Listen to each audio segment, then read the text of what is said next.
Hello everyone. Today I'll be talking about retail site selection.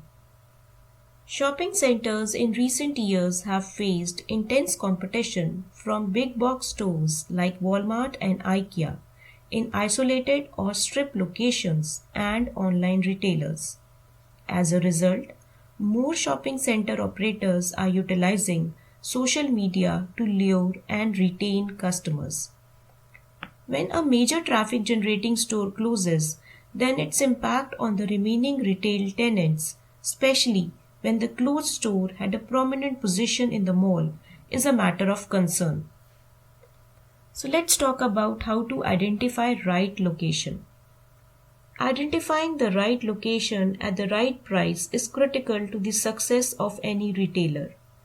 In addition to careful planning and budgeting requirements, retailers also need to consider characteristics of customer segments shopping at the location. This is critical in site selection. Firms use scoring systems to rate quality of the alternative retail sites on factors like visibility, access, population size, household income, and traffic. Predictive analytics can be used to forecast sales performance at low, medium, and high location quality retail sites. Most importantly, retailers must physically verify the store location. The rent charged for a site should also be considered and sales revenue that can be generated from that site. Marginal analysis of rent paid versus increase in store performance can be used to rule out high rent sites that are not worth the investment. Understanding current state of the retail leasing market and evaluating multiple qualified location as backup is advisable. Co-tenants in a shopping center or shopping district, they should be researched. Pedestrian and vehicular traffic counts indicate whether co-tenants are good for the newly arriving retailers or not. Lease should be for at least 5 years or longer than that. Coming to the types of locations. There are three different location types. The first one is the isolated store. The second one is the unplanned business district. And the third is the planned shopping center. An isolated store is a freestanding retail outlet located on a highway or a street. There are no adjacent retailers with which this type of store shares traffic. The advantage of this type of a retail location is there is no competition in close proximity. There are better road and traffic visibility. Rental costs are low. There is easy parking available. Cost reductions can be possible, leading to lower prices. But there are some disadvantages to this type of a retail location. That is, the initial customer may be difficult to attract as many people will not travel very far to get to one store on a continuous basis.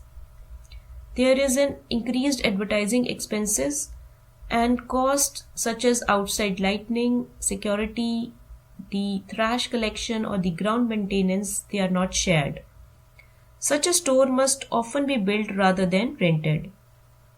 Large store formats such as Walmart, Costco, both of them are the American multinational retail corporation. And in India, the best example can be of D-Mart.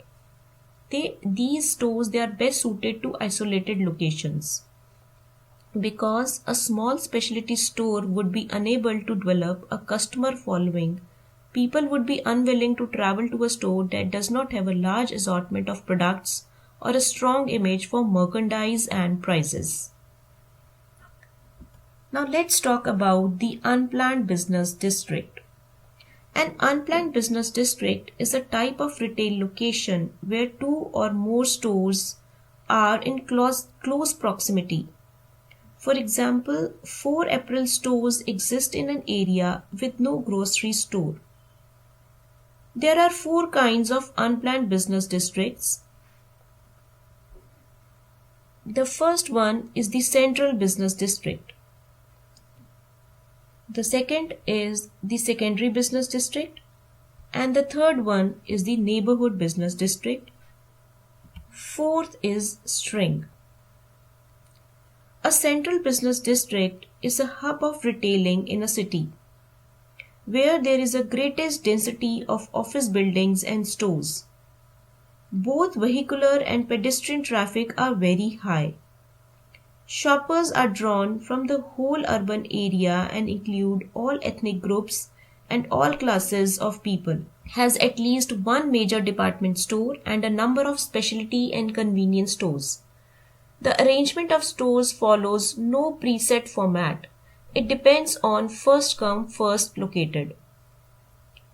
Central Business District or CBD draw a large number of shoppers because of their accessibility to public transportation. There is a wide range of prices available to the customer. There is high level of pedestrian traffic and their nearness to commercial and social facilities. The second is the secondary business district.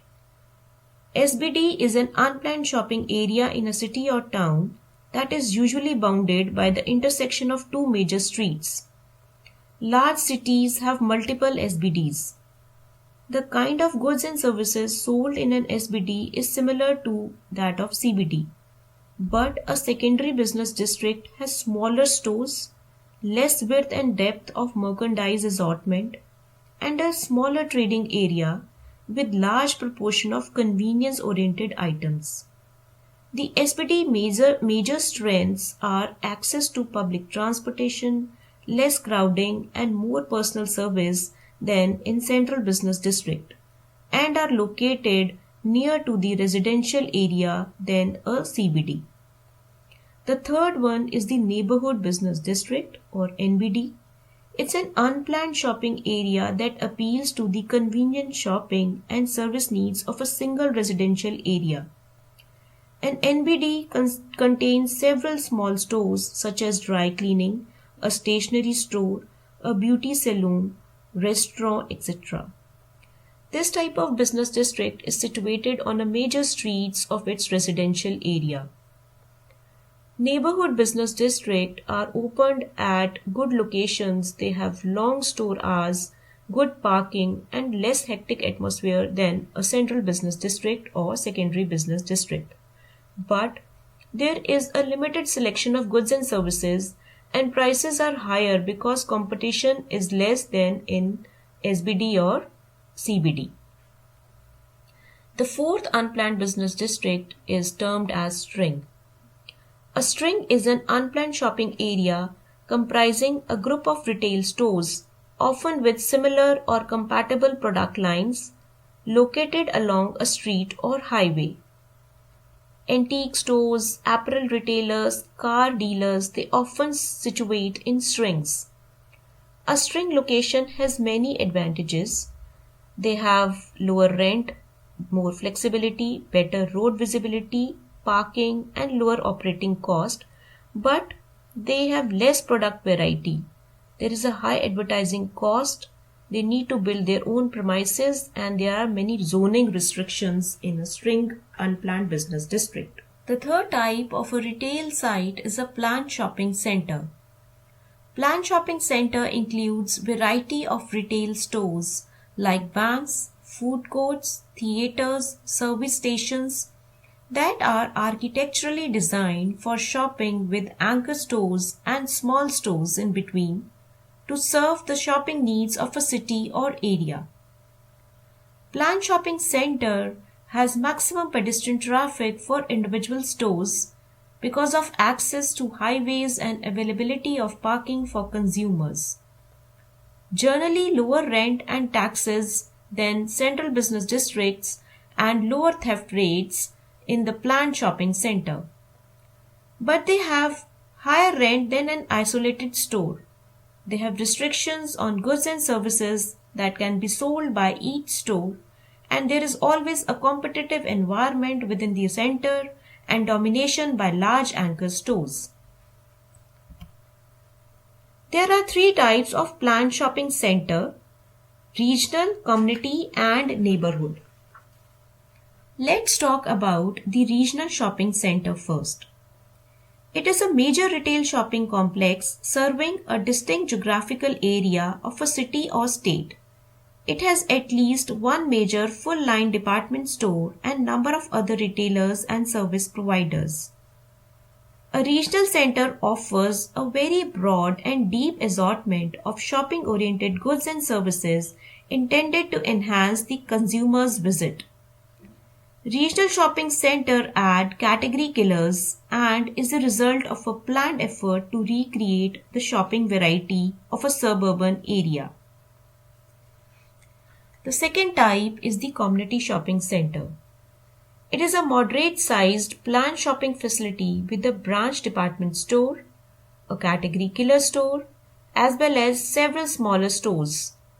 It offers a moderate assortment of shopping and convenience-oriented goods and services to consumers.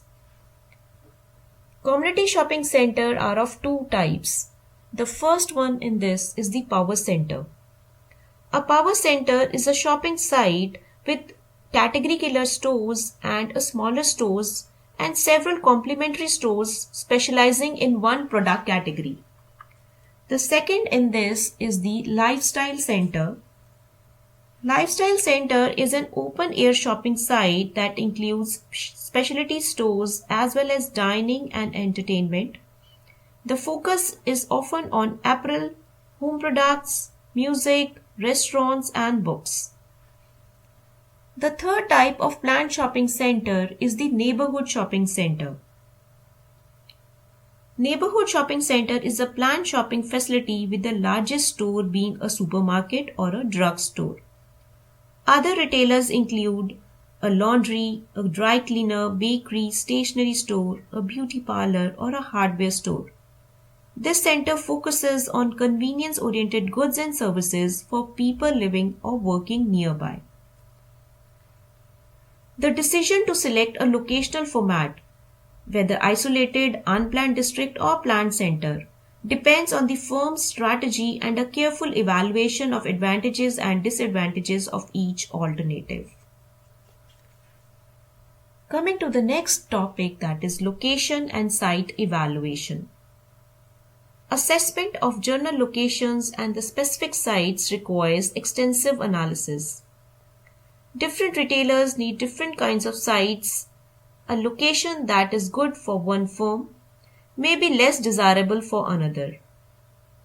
An upscale approach should be benefited from pedestrian traffic which is close to major department stores or specialty stores, but the convenience store would be in an area with ample parking and vehicular traffic. It does not need to be near stores.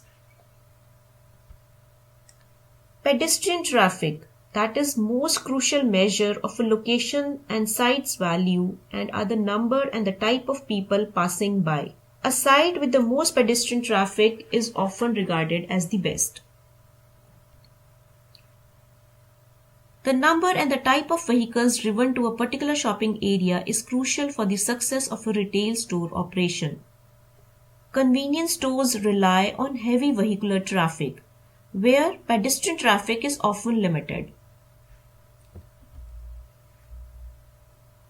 The number and quality of parking spots, their distance from stores, and availability of employee parking should be evaluated while choosing a location and doing a site evaluation. Access from major highways and ease of deliveries must be examined while selecting a site for a retail store. The availability of buses, taxis, trains, and other kinds of public transport must always be evaluated for any area which is not readily accessible by vehicular traffic. Visibility. Visibility of a store is another important factor to be considered while selecting store location. A site should be visible by pedestrian or vehicular traffic. A site on a side street or at the end of shopping center is not as visible as one on the major road or at the center's entrance. High visibility increases store awareness. A corner location may be desirable because it is situated at the intersection of two streets and has corner influence. It is usually more expensive because of greater pedestrian and vehicular passers-by. That is why restaurants and other retailers, they like and they seek corner sites.